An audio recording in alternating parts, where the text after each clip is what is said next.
सगळी चारी भावंड आहेत. दत्तात्रय, हा. स्वामी समर्थ, ओके. शेगाव महाराज आणि साईबाबा ही चारी भावंड आहेत. फक्त वेश मुसलमानांचं घेतलंय आणि बाबांच्या मुखात सतत अल्ला मालिक अल्ला मालिक सतत त्यांचं नामस्मरण असायचं. बाबा दर गुरुवारच्या आहे ना 2 हंडी लावायचे.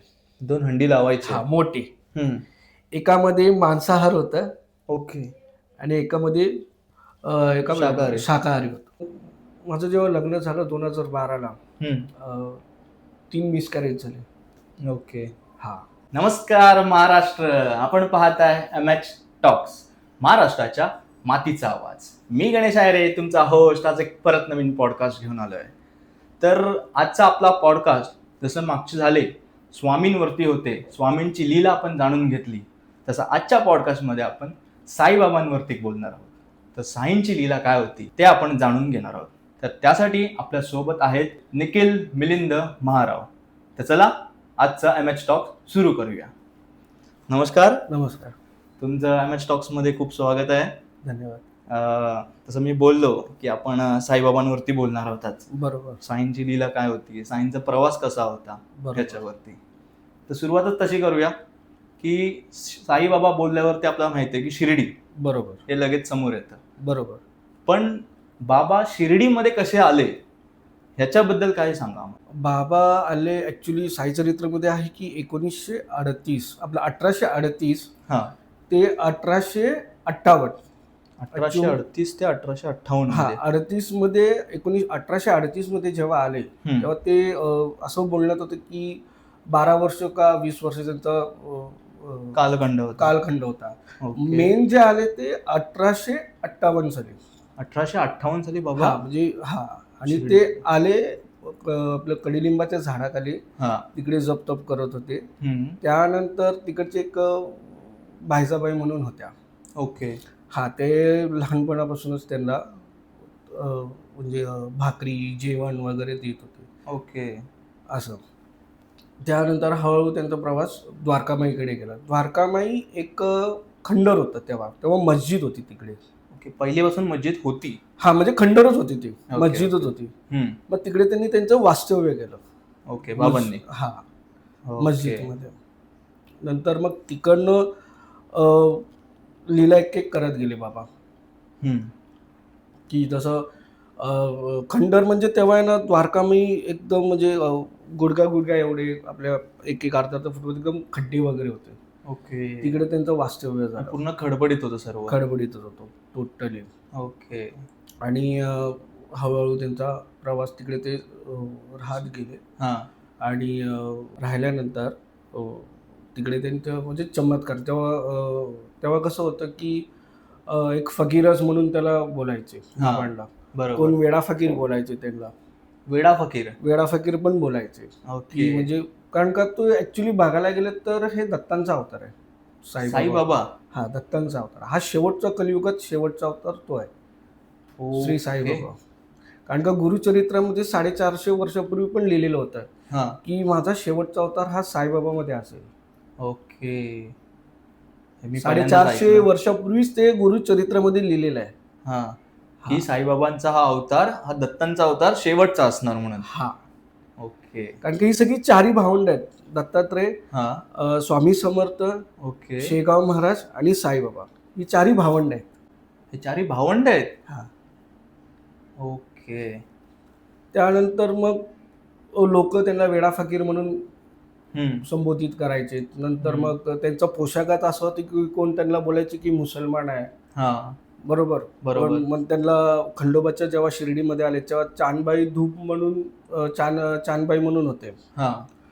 पाटील होते. चांदबाई पाटील. ते त्यांच्या मुलाचं लग्न शिर्डीमध्ये होते. त्यांच्या मुलाचं लग्न होतं शिर्डीमध्ये होतं. तर ते तेव्हा बाबा कसे शिर्डीत नव्हते, ते धूपगाव मध्ये होते. जसं आपण पिक्चर मध्ये बघितलेलं की बाबा एक रानात बसलेले आहेत, त्यांची घोडी हरवते चांदबाईची. ठीक आहे. तर ते घोडी शोधत होते. तर त्यांना काय मिळत नव्हते चांदबाईंना. बरोबर. चांदबाई पाटील आहे पण ऍक्च्युली कसं काही जण असं बोलतात की चांद मिया हा शब्द नाहीच आहे. चांदबाई पाटील होतं त्यांचं नाव. चांदभाई पाटील हे नाव हा. होतं. पण काही लोक कसं माहितीये की बाबांना मुसलमान ठरवण्यासाठी हम्म. मिया म्हणून टाकायचे. चांदभाई, ओके. चांद मिया, चांद मिया. चांद पाटील होते त्यांचं आडनाव, ओके. चांदभाई पाटील. तर त्यांना असं मग त्यांनी सांगितलं की तुझी घोडी काय शोधतेस तू? तर ते बाबा चांदभाई बोलले की माझी घोडी हरवली आणि ती माझ्यासाठी खूप लक्की आहे. कारण का जेव्हापासून ती माझ्या आयुष्यात आलं की माझी भरभराट गेली. तर ती ओके. 1.5-2 महिने झाले की हरवले, ती मला कुठे मिळत नाही. तेव्हा बाबा बोलले की तुझी घोडी त्या पलीकडच्या नाल्यामध्ये काय आहे ते तिकडे शोधू, तिकडे आहे. हा. ते तेव्हा गेले, आणले आणि मग तो विश्वास बसला. ओके. म्हणजे हा पहिला असा चमत्कार हा केला. पहिला चमत्कार शिर्डीच्या बाहेरचा होता. शिर्डीच्या बाहेरचा होता. हा बाहेरचा होता. मग ते बोलले की मला शिर्डीला जायचं. कोण? बाबा बोलले? नाही, चांदमिया बोलले की तुम्ही माझ्या घरी चला. हा. घरी वगैरे गेले तर आपल्याला पिक्चर मधली स्टोरी माहिती आहे, तू शिर्डी के साहेब बघितला असेल तर तुला समजेल. हा. मग ते त्यांच्या मुलाचं लग्न असल्यामुळे ना ते शिर्डीत येतात. हा. शिर्डीत आल्यानंतर त्यांचं म्हणजे बोलतात ना कर्मभूमीच त्यांची शिर्डी होती बाबांची. ओके. आणि आल्यानंतर ते खंडोबाच्या मंदिरात गेले. ओके. तिकडे म्हासापती म्हणून एक पुजारी होते. हा. ते जसे आले त्यांना बोलले आओ साई. आओ साई. हा, आओ साई. म्हणून आज कधी पण बाबांची जर पालखी गेली ना, हा. ती पूर्ण पहिली पालखीचा मान असतो त्या खंडोबा मंदिरात. ओके. खंडोबा मंदिरात. हा, आपण जे मुंबईवरून कुठूनही पालख्या निघतात ना, त्या पालख्या जातात डायरेक्ट शिर्डीच्या खंडोबा मंदिरात. पहिलं तिकडे जातं. मान खंडोबाचा आहे. ओके. म्हणजे कुठूनही पालखी जर आपण बघतो जाताना पहिले तिकडे जाते. पहिलं तिकडेच. ओके. तिकडनं मग ती गाभाऱ्यात जाते शिर्डीमध्ये. हा. तर जेव्हा बाबा आले तेव्हा खूप अशी पडकी मस्जिद होती. त्यांना लोक बोलायचे अरे हा फकीर आहे, हा इथे बसलाय. पण त्या मस्जिदला द्वारका माई बनवून टाकलं बाबांनी. हळूहळू तिकडे बोलायचे की लोक अरे हा मुसलमान आहे, आणि मग इकडे मस्जिदमध्ये तुम्ही द्वारकामाई बनवले, म्हणजे द्वारका म्हणजे कृष्णाचं पण हे झालं. बरोबर. तिकडे द्वारकामाई. आणि का 60 वर्ष बाबांनी त्या द्वारकामाईत काढली. 60 वर्ष. कारण का ती त्यांची आई होती. मग तिकडे हळूहळू धुनी पेटवली. ती धुनी पेटवल्यानंतर लोकांचे एक जो त्रास होता, म्हणजे व्याधी असो का असो, ते बाबांनी हळूहळू त्यांना उदीचं हे देऊन, जी आपली धुनी जी असते, धुनीची जी राख होऊन जी होते ना, ती बाबा उदी म्हणून द्यायचे. ओके.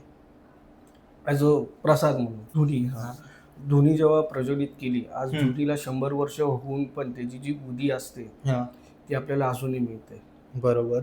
नंतर हळूहळू ती धुनी जी बोलताय ती तेव्हापासून ती बाबांनी केलेली ती अजूनही आहे. अजूनही चालू आहे. अजूनही आहे. आज त्याच उदीचा जी धुनीची जी उदी आहे ना, तीच भक्तांसाठी खूप प्रसाद आहे. ओके. खरा प्रसाद तर ती उदी आहे. लोक लाडूसाठी वेडे आहेत. शिर्डीचे लाडू भरपूर फेमस आहेत. पण खरं बघायला गेलं तर तो उदीच खूप महत्वाचं आहे. कारण का उदी एक अशी आहे ना की जे तुझं संकट निवारण करते. ओके. म्हणजे जर आपल्यावर काही संकट आलं तर ती निवारण करते. हा. तर बाबा द्वारकामाईत आले तेव्हा भिक्षा मागून खायचे. भिक्षा कोण कधी कधी जेवण पण नाही मिळायचं, त्यांना भिक्षा पण नाही मिळायची. मग ते आपलं पाणी भरून पिऊन पोट भरायचे. हा. नंतर जे भिक्षा त्यांच्या ह्याच्यात यायचं दानपात्रात, ते एक कुंडी होती तिकडे, ते सगळं मिक्स करून तिकडचे जनावर म्हणजे कुत्रा, मांजर, जे काय ते सगळे त्या कुंडीत एकत्र येऊन खायचे. पण कधी कधी बाबांना एक कण पण मिळायचं नाही. ओके. तेव्हा बाबाचे जनावर ते खाऊन टाकायचे आधी. ते त्यांच्यासाठीच आणलेलं असतं बाबांनी, आणतात. आणि मग त्यांना जर काय कण नाही मिळालं ना, मग ते बाबा पाणी पिऊन राहायचे. ओके. द्वारकामाईत ही अशी सुरुवात होती. हा. खूप खूप काही लोकांनी वेडा फकीर म्हणून काही, म्हणजे आज पण आपण चांगलं कार्य केलं तर लोक आपल्याला पण असं हे करतात. ते बाबांना पण त्यावेळेस खूप जणांनी त्रास नाही बोलू शकत, पण जोपर्यंत आपण एखाद्याला बोलतो ना अनुभव घेत नाही तोपर्यंत आपण त्याला नावं ठेवत असतो. बरोबर. असं. त्यानंतर मग बरेचसे भक्त तिकडे आले, जमले बाबांचे. बायजाबाई त्यांनी मुलासारखं बाबांना सांभाळलं. ओके. त्यांचा मुलगा तात्या पोते पाटील. ओके. त्यानंतर श्यामा, माधवराव देशपांडे, त्यांचं उर्फ श्यामा, त्यानंतर महासापती, ओके. असे बरेचसे भक्त जमत तिकडे गेले. जमले. कारण का त्यांना माहित होतं की बाबा कोण आहे.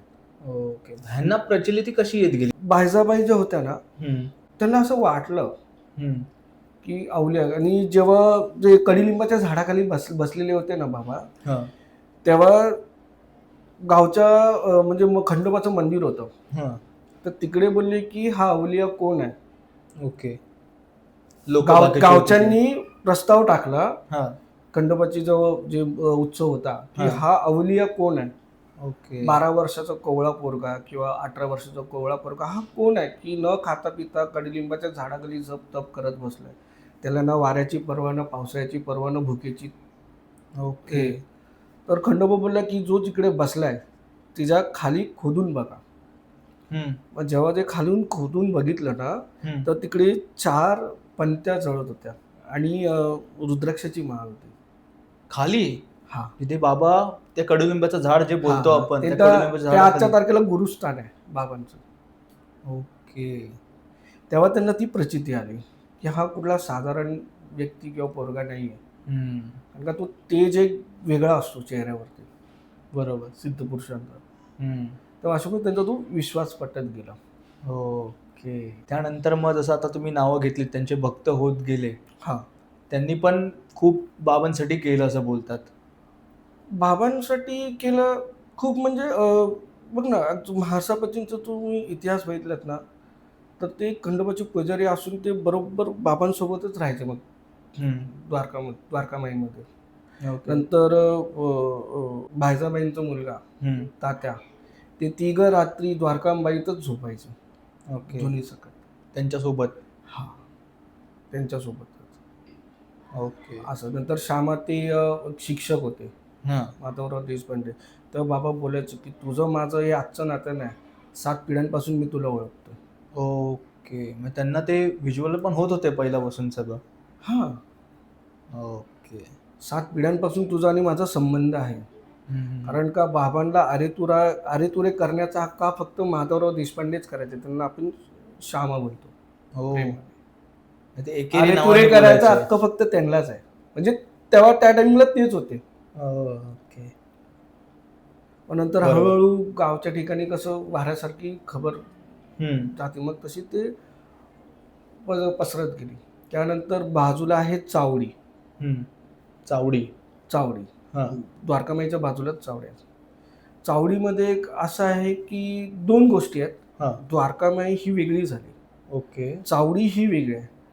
चावडीमध्ये आहे ना बाबा न्याय करायचे. हा, जसं आपलं कोर्ट वगैरे बोलतो, म्हणजे कोणी तुला फसवलं वगैरे ते न्याय त्या चावडीत करायचे. ओके. म्हणजे चावडीमध्ये जाऊन ते न्याय करायचे. हा, ती चावडी. आणि तिकडे कसं आहे माहिती आहे, लेडीजचं वेगळं आहे, लेडीजची चावडी वेगळी आहे आणि जेंट्सची चावडी वेगळी आहे. ओके. मग तेव्हापासून ते वेगवेगळं ठेवलं. आज पण तू शिर्डीला जाशील ना, तर चावडीमध्ये बघ, जेंट्सची लाईन, जेंट्सचा दरवाजा वेगळा आहे आणि लेडीजचा दरवाजा वेगळा आहे. कधी पण जातो. द्वारकामाईच्या बरोबर पुढेचा, बाजूलाचा. बरोबर. पण आजपर्यंत मी सांगतो की द्वारकामाईमध्ये तू कधी पण जा, पण तुला खरंच बाबांचा अनुभव घ्यायचा असेल ना, तर बाबा बसलेले आहेत असं मानून तू डोळे बंद करून फक्त त्यांच्याशी संवाद साध, तुला नक्की उत्तर देईल. ओके. नक्की. कारण का मी ते अनुभवलंय. हा, शिर्डीमध्ये. हा, अनुभवलंय. जसं कारण का ती बाबांची तसबीर जी आहे ना, ती बोलकी आहे. जी फोटो बोलताय तो लावलाय तो. 2 फोटो आहेत. एक दगडावरती एक तो फोटो आहे आणि जो मेन द्वारकामाईत, त्या द्वारकामाईच्या 3 पायऱ्या आहेत. ओके. त्या 3 पायऱ्या खूप इम्पॉर्टंट आहेत. द्वारकामाईच्या 3 पायऱ्या. तू द्वारकामाईत जाशील, पण त्या 3 पायऱ्या चढायला तुला बाबांची परमिशन लागते. त्यांच्या मर्जीशिवाय तू चढूच शकत नाही. इतर वेळेस भरपूर जण जातात, पण ते कसं वरती नाही जात, जिकडे बाबा आसन करायचे धुनीसमोर, तिकडे तू जोपर्यंत तो तुला बोलवत नाही ना, तोपर्यंत तू जाऊ शकत नाही. तू जाशील चौकोनी, तू घाबरातून येशील, पण तू वरती नाही जाऊ शकत जोपर्यंत त्यांची इच्छा नसेल. ओके. कारण एक तुला उदाहरण सांगतो की एक कल्याणचे सिद्दीकी, हाजी सिद्दीकी, ओके. फाळके. फाळके. एक मुसलमान व्यक्ती होती. ते हाज मक्का मदिना करून आलेले. ओके. हज मक्का मदिना जे करून त्यांच्यासाठी आले. सर्वात पवित्र हा, गोष्ट आहे. त्यांच्यासाठी, त्यांच्या धर्मात. हा. तेव्हा त्यांना बाबांचं दर्शन घ्यायचं होतं. ओके. तर 9 महिने का 9 वर्षानं बाबांनी त्यांना दर्शन नाही दिलं. नाही दिलं. त्यांना चावडीतच ठेवलेलं. हा. पण त्यांना दर्शन नाही दिलं. म्हणजे जेव्हा 9 महिने किंवा 9 ते साईचरित्रामध्ये पण आहे, अध्याय 11 मध्ये. ओके. त्यांना मध्येच कोणी सिद्दीकी हाजी सिद्दीनला सांगितलं की तुम्ही श्यामाचा म्हणजे मीडिएटर आहे. श्यामा एक प्रकारचे म्हणजे नंदी, बाबांचा नंदी कोण? श्यामा. ओके. ओके. जसं शंकराचा नंदी, तसं तसं बाबांचा नंदी कोण? श्यामा. ओके. ते कोणीतरी एका भक्ताने सांगितलं की तुम्हाला जर बाबांचं खरंच दर्शन घ्यायचं असेल ना, तर तुम्ही श्यामाची मदत घ्या. त्याच्याशिवाय तुम्ही दर्शन नाही घेऊ शकत. तर त्या फाळक्यांनी, हाजी सिद्दी फाळक्यांनी श्यामाला सांगितलं, माधवराव देशपांडे बोलले की मला बाबांचं दर्शन घ्यायचं आहे. 9 महिने का 9 वर्ष झाली मला बाबांनी अजून द्वारकामाईत दर्शन नाही दिलं अजून. तर बोलले की मग श्यामा गेला बाबांकडे, की बोलला की बाबा तो हाजी म्हातारा मक्का मदिना करून आलाय, त्याला तुम्ही दर्शन का नाही दिलं? 9 महिने का 9 वर्ष झाली त्याला अजून तुम्ही दर्शन का नाही दिलं? तर बाबा बोलले मी कोण त्याला दर्शन देणार? जोपर्यंत अल्लाह मिया परमिशन आदेश देत नाही तोपर्यंत त्या द्वारकामाईच्या 3 पायऱ्या कोण चढूच शकत नाही. ओके. तर त्यात कसा बसा हे करून बाबांनी त्याला मग नंतर दर्शन दिलं 9 महिने का 9 वर्षांनंतर. तेव्हा बाबा बोलले की ह्या 3 पायऱ्या चढणं खूप इम्पॉर्टंट आहे आणि तो माझा आदेश नाहीये. तो जोपर्यंत मला आदेश येत नाही, मी तर एक अल्लाचा बंदा आहे किंवा मी देवाचा एक हे आहे, सेवक आहे. जोपर्यंत वरतून कोण मला सांगत नाही की तू चढ या 3 पायऱ्या, तोपर्यंत ह्या 3 पायऱ्या कोणच चढू शकत नाही. आणि जी व्यक्ती चढलेली आहेत त्या 3 पायऱ्या, त्यांचं खरंच कल्याण झालं. कारण का बाबांनी सांगितलं ही द्वारकामाई ही माझी आई आहे, ही भक्तांची आई आहे. इकडे जो कोणी येऊन बसेल त्याचा कल्याण निश्चित आहे. ओके. जो कोणी येऊन बसेल, तिचा सहवासात लाभ घेईल, त्याला कुशीत बसेल, तो संकटमोचन म्हणजे संकटांपासून सगळ्यांपासून त्याचा व्याधी सगळ्या दूर होते. ओके. ही एक द्वारकामाई. कारण का अजून पण समाधीपेक्षा लोक द्वारकामाईला खूप मानतात. कारण का बाबांचा सहवास तिकडे अजूनही आहे. जाणवतो अजून सुद्धा जाणवतो. अशी प्रचलिती आली आहे कधी? माझी स्वतःची आली. तशी माझं जेव्हा लग्न झालं 2012ला 3 मिसकॅरेज झाले. ओके. शेवटी कसं आहे की डॉक्टर लोक बोलायला लागले की तुमचं बाहेरचं काय ते बघा, देव वगैरे काय. कारण डॉक्टर लोक असे बोलतात. तर शक्यतो डॉक्टर लोक सायन्सवाले देवाच्या ह्याच्यात येत लगेच मानतच नाहीत. पण डॉक्टर लोक बोलले. मग आम्ही शेवटी गेलो गावी वगैरे, बघितलं सगळं ओके आहे काय. मग चौथ्यांदा माझी बेबी राहिली, तरी पण 2.5-3 महिन्यात एक स्पॉटिंग होते. तेव्हा मग परत सेम झालं. तर माझी मिसेस बोलायला लागली की नाही व्हायला पाहिजे असं. तेव्हा मला माहिती नाही काय झालं. माझा एक मित्र आहे किरण गोताड म्हणून, त्याला फोन केला, बाबा कुठे काय? बोला असं असं आपल्याला शिर्डीला निघायचं. ओके. म्हटलं ठीक आहे. तर घरातून एक नारळ घेतला. ध्यानी म्हणे माझ्या काहीच नाही, मी काय करतोय मला काहीच माहिती नाही. नारळ घेतला, देवापुढे ठेवला, माझ्या मिसेसच्या अंगावरून उतरवला, घरातून फिरवला, पिशवीत टाकला आणि मी रातच्या रात आम्ही बाईकवरून गेलो शिर्डीला. ओके. गेल्यानंतर आम्ही शिर्डीला पोचलो, काहीतरी सकाळी पोचलो. आम्ही पोचल्यानंतर द्वारकामाईत गेलो. मी समाधी मंदिरात पण नाही गेलो, डायरेक्ट द्वारकामाईत गेलो. द्वारकामाईत गेलो. समाधी मंदिरात पण नाही गेलो, डायरेक्ट जिकडे बाबा बसतात द्वारकामाईत तिकडे जो नारळ जो आणलेला ना घरातून, तो मी तिकडे जिकडे बाबा बसायचे ना तिकडे तो नारळ ठेवला. बाबा तुझी लीला मला माहिती आहे, पण जे आध्यात्मिक ज्ञान असतं त्यांना लिलेची म्हणजे त्यांना माहिती आहे काय असतं काय नाही. पण ज्यांना आध्यात्मिक माहिती नसते ना ते म्हणजे बोलतात ना एकदम व्याकुळ असतात की अरे काहीतरी. मी ठेवलं, बाबा हे नारळ तुझा आहे, हा नारळ तुला ठेवलाय. 3 गेले, माझे बरोबर. 3 गेले, हा 4थं नाही झालं पाहिजे. हा तुझ्यावरती हा तुला ठेव हा नाहीतर घे, मला काही फरक नाही पडत. ओके. पण आता इज्जत तुझ्या नावाची आहे. बघ, तो नारळ ठेवल्यानंतर 9 महिन्यानंतर डिलेवरी व्यवस्थित झाली.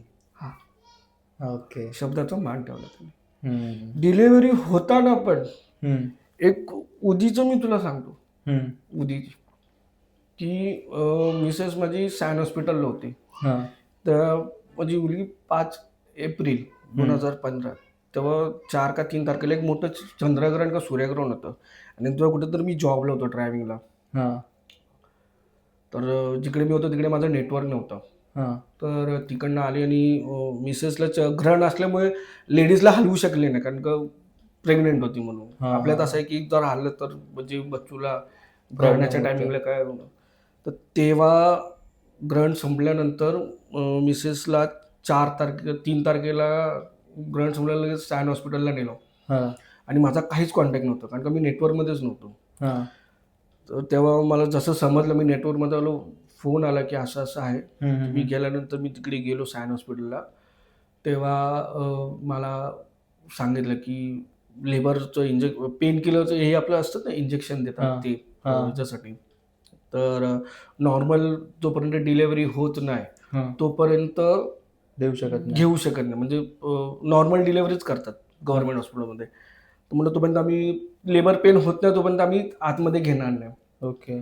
तो 1 दिवस पूर्ण गेला 4 तारखेचा. पूर्ण गेला 1 दिवस? पूर्ण गेला. पेनिंग वगैरे नाही, काय नाही. आणि जेव्हा पेन झालं तर जशी ती आतमध्ये गेली तर डॉक्टरांनी परत बाहेर काढलं की जसं पाहिजे तसं पेन नाही. परत बाहेर हा. मग 5 तारखेला मला वाटतं 3 वाजता का 3:30ला ती बोलली की मला ना कसं तरी होतंय. म्हणलं मला उदी द्या, माझी मिसेस बोलली. अच्छा. मी म्हणलं उदी तर आहे, म्हणलं देतो. तिला पाण्यातून मिसळून तिला आणि त्याच्या अगोदर ना ही उदी दिली. ती उदी पिऊन झोपली. तिला झोपच येत नव्हती, म्हणजे सारख्या पेनिंगमुळे ना तिला झोपच येत नव्हती. मग तिला 3-3:30ला मी काहीतरी पाण्यातून उदी टाकून दिली, झोपली ती शांत.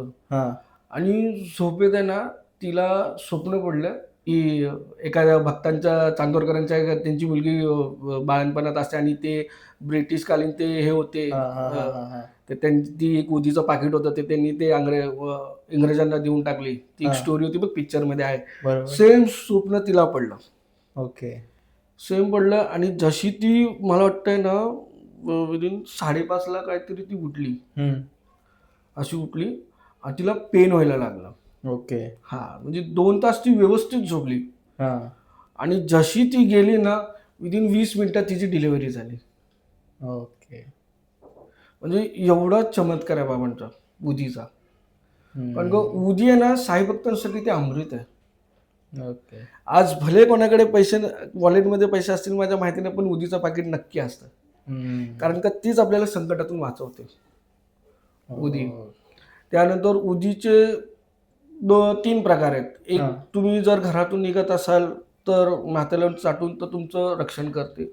दुसरी गोष्ट, तुम्हाला कुठल्या व्याधी असतील आतून, म्हणजे कुठला आजार असेल शारीरिक, जे का असेल, तर तुम्ही पाण्यातून चिमूटभर टाकून ते पिया. तिसरा उदीचा फायदा म्हणजे की जर तुमच्या घरात नकारात्मक शक्ती असेल तर ते पण तुम्ही उदी हे पासून तुम्ही ते बाहेर करू शकता. एवढी ताकद आहे त्या उदीमध्ये. ओके. म्हणजे तुम्हाला पण मला खूप अनुभव आहेत बाबांचे, खूप खूप. म्हणजे मी सांगू नाही शकत, म्हणजे सांगितलं ना एकदम राहत नाही मला. खूप खूप म्हणजे प्रत्येक पावलावरती, म्हणजे मी बाबांना म्हातारा बोलतो, फकीर बोलतो, बाबा बोलतो. तर म्हाताऱ्याने वेळोवेळी असे ढकललेत ना, पण काढणार पण तोच आहे. ओके. संकट भरपूर भरपूर.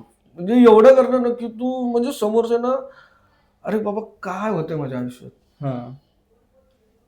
सगळं झाल्यानंतर समजते की बाबांची लीला असते. तोपर्यंत जो लीला चालू असतो ना तुला कधीच काय समजणार नाही, पण बाबांची लीला असते. सगळं झाल्यानंतर तुला समजतो. असं बोलात द्वारकामाई 3 पायऱ्या महत्वाच्या होत्या वगैरे. त्यानंतर मग बाबांचे म्हणजे भक्त वाढत कसे गेले आणि त्यांची अजून प्रचिती कशी होत गेली आणि अजून अनुभव काय आहेत? बाबांचे भक्त वाढत गेले की जसं आपल्याला समजतं गेल्याच्या नंतर एक जण मेन तर सगळ्यांना मला वाटतं जगाला माहिती असेल की बाबांनी पाण्याने पंथी पेटवली. हो, तो अनुभव तर दिवाळीचा फेमस आहे सर्व, की ते तेल भेटत हा नव्हतं, तेल वाण्यांनी वाण्याने बहिष्कार नाही टाकलेला की तेल द्यायचं नाही या फकीराला. तर ह्या बघूया की हा दिवाळीच्या म्हणजे वेळेला तेव्हा वेडा फकीरच बोलायचे बाबांना की हा वेडा फकीर कसा काय दिवाळी साजरी करू शकतो. पण शेवटी बाबा आहेत. त्यांनी पाण्याने त्या दिवशी जो चमत्कार केला त्याच्यानंतर गावकरी जे बघणारे होते ना तेव्हापासून ते बाबांचे भक्त झालेत. अनुभव समजला. आणि दुसरी एक गोष्ट, लेंडी बागेत अजून पण तुम्ही कधी गेलात तर तिकडे एक विहीर आहे. हा, तिकडे बाबा 2-3 दिवसांनी आड आंघोळीला जायचे. आंघोळ करताना आपल्या आतड्या काढायचे, धुवायचे, सुकत घालायचे आणि परत आपल्या आतड्या आतमध्ये टाकायचे. जे बघणाऱ्यांनी जे लपून लपून बघायचे ना ते नंतर शॉक झाले की म्हणजे हा एक फकीर एवढं कसं काय करू शकतो. बापरे, हे साई चरित्रामध्ये आहे. एवढं कसं काय करू शकतात? ते कसं म्हणजे सिद्ध ही लोक आहेत, संत लोक आहेत. शेवटी मी तुला बोललो ना दत्तांचे अवतार आहेत ते. फक्त वेश मुसलमानांचं घेतलंय. बरोबर. बापरे. आणि बाबांच्या मुखात सतत अल्ला मालिक सतत त्यांचं नामस्मरण असायचं. त्याच्याने मग बाबांचे तो वाढत गेले. 2-3 असे चमत्कार आहेत ना की नंतर ते वाढत गेले. ओके. नंतर एक तुला सांगतो, एक श्यामाला एकदा द्वारका म्हणजे बाजारात कुठेतरी त्यांना साप चालू. ही पण गोष्ट साई चरित्रामध्ये आहे. हा, त्याला सर्पाने दंश केला सापाने. तर ते धावत धावत द्वारकामाईत आले. आणि द्वारकामाईत तेव्हा बाबांची म्हणजे बोलतो ना संध्याकाळची आपण बसतो द्वारकामाईत वगैरे, तर तेव्हा आले. तर बाबा जसे द्वारकामाईत आले ना, आपलं श्यामा जसं द्वारकामाईत आले ना तसं बाबांनी त्यांना शब्दांनी थांबवलं की तू थांब, वरती चढू नकोस, भटुरड्या खाली उतर, निघून जा इकडनं, खाली उतर, येऊच नको, तू खाली उतर. तर तेव्हा श्यामा बोलले की अरे मी सगळं टाकून तुमच्याकडे आलो आणि तुम्ही मला का असं, म्हणजे मला वरती का नाही येऊन देत आहे. तर ते जे शब्द होते ना बाबांचे ते श्यामाला नव्हते, त्या सापाच्या विषाला होते, जे विष होतं. तर त्या शब्दांनी फक्त बाबांच्या शब्दांनी फक्त सापाचं जे विष होतं ना ते शब्दांनी फक्त बाबांनी खाली उतरवलं. आणि एवढंच बोलले की तात्या याला रात्रभर झोपून देऊ नकोस, याला जागा ठेव. अच्छा. हा, रात्र झोपून दिलं नाही? झोपून नाही दिलं. त्यानंतर अजून एक द्वारकामाईतली गोष्ट आहे. एक व्यक्ती असते, ती जेलमधून का काहीतरी कुठून तरी पळालेली असते. ओके. आणि त्या टायमिंगला तो कोणाचा तरी म्हणजे मृत्यू बघतो. तो घाबरून शिर्डीमध्ये येतो. ओके. असं काहीतरी आहे, एवढं मला आठवत नाही. पण जेव्हा तो द्वारकामाईत येतो ना तेव्हा बाबांचे जे स्थिती बघतो ना तेव्हा ती वेगळीच असते. वेगळी म्हणजे कसं, डोकं वेगळं, हात वेगळे, पाय वेगळे, पोट वेगळे, असं सगळं वेगळंच होतं. वेगवेगळं असतं. हा, बापरे, वेगवेगळं असतो. मग तो घाबरतो. तो बोलतो अरे हे कोणाला सांगू, जर मी सांगितलं तर लोकांना वाटेल की मीच बाबांचं काहीतरी बरं वाईट केलं का. पण हा योगचा प्रकार असतो. योगचा प्रकार? योगचा प्रकार असतो. तर म्हणून ही एक गोष्ट आहे. आणि दुसरी गोष्ट म्हणजे एक फळी टांगलेली असते द्वारकामाईत, आपण झोपाळा बोलतो ना, ती फळी जी आहे ना ती फळीला चिंध्यांनी बांधलेली होती. चिंध्यांनी बांधलेली होती? आपल्या चिंध्यांनी. बाबा बोलता बोलता कधी त्या झोपाळ्यावरती बसले ना ते कधीच कोणाला माहिती नाही. म्हणजे आज आपण बसलोय बरोबर, ते बोलता बोलता कधी त्या झोपाळ्यावरती झोपले म्हणजे असं आसन घेतलं ते कधीच कोणाला समजलं नाही की बाबा कधी गेले. आता चिंध्यांनी बांधलेली एखादं वस्तू बरोबर किती वेळ राहू शकते? किती वेळ राहू शकतं, ते पडू पण शकते. साई चरित्र असतात, तू जर वाचशील ना, जेव्हा कोण वाचतायत त्यांना या सगळ्या स्टोऱ्या माहिती. पण जर ज्यांना माहिती नाही पण जे वाचायला जर सुरुवात करतील ना तर ते नक्की बाबांच्या प्रेमात पडतील. ओके. 100%. भरपूर मोठा एक स्टॅच्यू आहे तिकडे शिर्डीला, जिथे बाबा, आता एक हंडी असते मोठी, त्याच्यामध्ये हात घालून शिजवलेलं अन्न किंवा भात असतं ते ढवळत असतात. ते प्रसादालयाची इथे आहे. हा, प्रसादालयाची इथे आहे. बाबा तेव्हा भिक्षा मागून खायचे. बाबा दर गुरुवारचे आहे ना 2 हंडी लावायचे. 2 हंडी लावायचे. हा, मोठी. एकामध्ये मांसाहार होता. ओके. आणि एकामध्ये शाकाहारी होत. हो. ती गोष्ट पण साईचरित्रामध्ये आहे, अध्याय 38 मध्ये. मांसाहार असं होतं की मुसलमानांसाठी आणि शाकाहारी आपल्या हिंदूंसाठी. म्हणजे हिंदू असं नाही की हिंदू पण व्हेजच खायचे, मांसाहारी पण खायचे. पण जेव्हा ते बनवून द्यायचे स्वतःच्या हाताने गरम ह्याच्यात, तेव्हा बाबांनी जो प्रसाद होता मांसाहारचा तो तात्याला आणि महासपतींना जो प्रसाद बनवून दिलेला आहे. ही गोष्ट साईचरित्रामध्ये आहे. त्याची 2 कारणं असू शकतात. बाबांचं एक, आता लोक बोलतील ज्यांना माहितीच नाही बाबांबद्दल ते तर विचारणारच. बरोबर. हा म्हणजे तुम्ही जर यांना दत्तांचा अवतार मानतात तर हा नॉनव्हेज कशासाठी आपल्या हिंदू धर्मात नाहीये. तर त्याची 2 कारण माझ्या दृष्टिकोनाने, की बाबांनी असं सांगितलंय जर तुमचे पूर्वज पहिल्यापासूनच मांसाहार खात असतील तर तुम्ही माझ्यासाठी सोडू पण नका. अच्छा. समजलं, जर आपल्या घराण्यासाठी म्हणजे जर चालतच असेल मांसाहार तर तुम्ही माझ्यासाठी सोडू नका. अच्छा. आणि शाकाहाऱ्यांना कसं की तुम्ही जर शाकाहारीच खात असाल तर तुम्ही माझ्यासाठी मांसाहार पण खाऊ नका. पण शेवटी हत्या कुठेतरी पाप आहे. पण काही कारण तर जेव्हा बाबांनी बनवून दिलं त्यांचं मांसाहार पण सुटलेलं आहे. ओके. ते लोक पण शाकाहारीच खायला लागले मग. ओके. पण जबरदस्ती नाही. आज आपण बघतो ना, आज खरंच अन्नाची जर आपण आज बोलतो, आज कुठे कुठे भंडारे असतात, पण खरंच भंडारा जिकडे असतो तिकडे खरंच तो भंडारा म्हणजे बोलतो ना 100% सक्सेसफुल होतं का? नाही होत. कारण का गरज आपल्याला नाहीये, आपल्याला मिळतंय. अन्न तिकडेच की ज्यांना खरंच मिळत नाहीये. ही बाबांची शिकवण होती. आज बघ ना, मुंबईमध्ये भंडारा होण्यासारख्याला म्हणजे जिकडे होतोय तिकडे खरंच अन्नाची गरजच नाही. कारण का मुंबईमध्ये कोण उपाशी नाहीयेत. खरी गरज कुठे की जिथे पोचत नाही ना अन्न, जिकडे एखाद्याला 2 दिवसातून एकदा मिळते किंवा दिवसातून एकदा मिळते, त्या लोकांना गरज पोचणं खूप गरजेचं आहे. ही बाबांची शिकवण होती. तेव्हा तो काळ वेगळा होता. बरोबर. पण आज कसं झालं की आपल्याकडे भंडारा असले की अरे 2 गुलाबजाम मला काढून ठेव, थोडा राईस मला काढून ठेव, असं सगळं होत चाललंय. तर माझ्या मते तरी जर एखाद्या व्यक्तीला जर अन्नदान खरंच करायचं असेल ना तर त्या गरजू असेल ना त्याला द्या. ओके. बरोबर. गरजू असेल त्यांना द्या. जसं की आता हॉस्पिटल्स तिकडे किती पेशंट्स, त्यांना उपचारासाठी पैसे नसतात, ते बिचारे काय जेवणार. बरोबर. तिकडे द्या. तिकडे बाबा खुश होते. बाबांनी पण असे काही चमत्कार केलेत बरोबर. आजारी असतात त्यांना बरं करण्याचे वगैरे. बरोबर. बुद्धीच हीच मोठी म्हणजे रामबाण उपाय होता साई भक्तांसाठी. आणि मी तुला मगाशी बोललो की बाबा स्वतः उपाशी राहायचं पण दुसऱ्याचं पोट भरायचे. मग तो कावळा असो, प्राणी म्हणजे काही असो, माणूस असो, त्या हंडीत सगळं संपल्यानंतर ते फक्त पाणी पिऊन पोट भरायचे. पण आज तीच जर परत आपण जर अंमलात आणली तर खूप बरं होईल.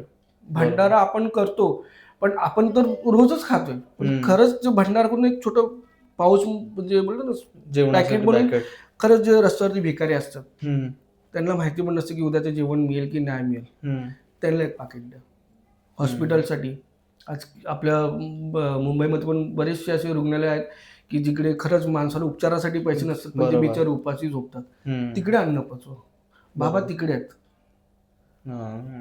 बाबा तिकडे आहेत. ही बाबांची खरी गरज आहे. तिकडे खरीच गरज आहे. पैसा पण बाबांनी कसा वापरावा हे पण सांगितलं. ओके. की जर तुम्हाला जर 100 रुपये मिळत असतील तर त्याच्यातले 5 रुपये किंवा 10 रुपये काढा, ते धार्मिक कामासाठी उपयोगी करा. 90 रुपये तुमचे म्हणजे तुमची काहीतरी एक काहीतरी ठेवा, कारण का आपण काहीतरी समाजाला देणं लागतो. बरोबर, अगदी बरोबर. आज तू मला सांग ना, आज जे शिर्डीला सोन्याचं एवढं बनवलंय, सिंहासन वगैरे, त्याच्या अगोदर किती लोक भक्त खुश होते, खूप खुश होते. पण सोन्याचं झाल्यापासून कसं झालं तर लोकांना तर हात लावायला मिळत नाही. अच्छा. आता संस्थानाने चांगला निर्णय घेतला की हात लावायला देतात, पण त्याच्या अगोदर की दान कुठे करणं, खरंच त्याला पैशांची गरज आहे ना, तिकडे दान करा. सोनं चांदी देवाला कधीच, बाबांना कधीच सोन्या चांदीचं मोह नव्हतं. त्यांच्या हातामध्ये ब्रह्मांड होतं. त्यांना सोन्या चांदीचं काय पडलंय? काहीच नाही पडलं त्यांना. बरोबर. म्हणजे बोलतो ना, एक चुटकी वाजवली तर लगेच कुबेराचा खजिना उभा करू शकतो तो. त्याला पैशाची काय गरज आहे?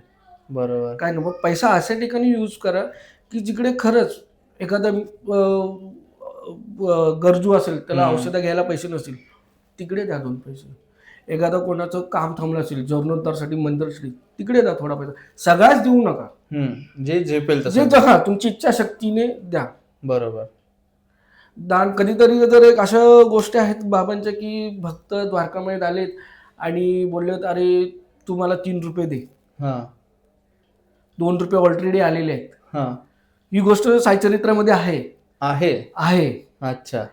तू मागच्या जन्मीत मी तुला 2 रुपये दिलेले, तू मला आता 3 म्हणजे मी 3 रुपये तुम्हाला अजून देणार आहेस. अशा गोष्टी आहेत. म्हणजे स्वतःहून कोणतरी मागायचे बाबा, स्वतःहून मागायचे. म्हणजे मागायचे म्हणजे ऋणी. मागच्या जन्मीचं काहीतरी ऋण असेल, त्याच्यामुळे मी तुझ्याकडे मागतोय. आणि बाबा लोकांना द्यायचे पण पैसे, द्यायचे. ओके. बडे बाबा म्हणून एक होते, ते बाबा त्यांच्याशिवाय जेवण नाही जेवायचे. त्यांच्याशिवाय? त्यांच्या उजव्या हाताला बसायचे. बडे बाबा म्हणून बोलतात. बोलते ते जोपर्यंत ते बसायचे ना त्यांच्या उजव्या जेवायला यायला द्वारकामाईत, तोपर्यंत ते जेवायचे पण नाही. आणि जेवण झाल्यानंतर त्यांना पैसा द्यायचे. पैसे तेव्हाचे, म्हणजे तेव्हाचे आपले 5 रुपये पण खूप मोठे झाले. तर 50-50 रुपये असेच घेऊन जायला द्यायचे. तेव्हाचे 50 रुपये म्हणजे किती? ही पण गोष्ट साईचरित्रामध्ये. ओके. म्हणजे बडे बाबांशिवाय बाबा जेवायचेच नाही. म्हणजे एवढं त्यांचं नातं असतं. अच्छा. आता जसा उल्लेख केलात की आपण ऋणी लागतो मागच्या जन्माचा वगैरे काहीतरी, तर त्याच्यावरती पण बाबांनी काय सांगितलं आहे का, की आपल्याला आत्ताचा जन्म आणि मागचा जन्म असू दे किंवा पुढचा जन्म असू दे, याचं काही कनेक्शन आहे? बघ, आज तू मला बोलवलंस, का बोलवलंस तुला पण माहिती नाही. कारण की तुला ते, म्हणजे माझं मोठेपण तू आध्यात्मिक मधला नाहीस, आध्यात्मिक मधला. आज आपण भेटतो, कधी कधी असं वाटतं तुला की अरे या माणसाला ना, आपण एखाद्या माणसाला बघतो, त्याची परिस्थिती नसते, पण आपलं मन व्याकुळ होतं की ह्याच्यासाठी काहीतरी करावं, पण तू त्याला ओळखत पण नाहीस. पण ह्याच्यासाठी काहीतरी असं म्हणजे वाटतं काहीतरी रिलेशन्स असतं मागच्या जन्माचं. तशी बाबांनी 2-3 पूर्वजांच्या कथा पण सांगितल्या साईचरित्रामध्ये आहे. ओके.